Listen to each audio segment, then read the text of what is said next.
name's Kelly and today we're going to make Rocky Road for Junior Chef.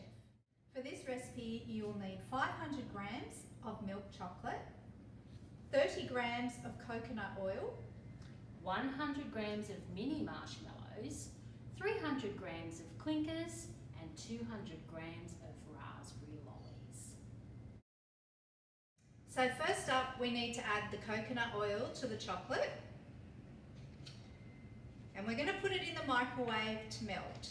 Now it'll take about a minute. Take it out of the microwave and give it a stir, but it'll probably need to go back in for another 30 seconds. Just keep checking. And now we're going to add the rest of the ingredients. In go the raspberries, then the clinkers, and finally the marshmallows. Looks good. And then you need to carefully stir it. So when it's all mixed together, we're going to pour it into our baking tray. And just spread it out.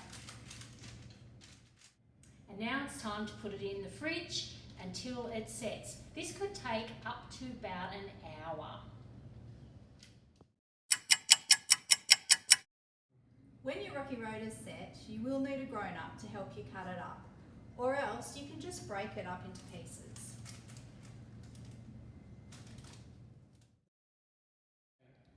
So now you can serve them on a plate, or they would make a great gift, but don't forget to try them first.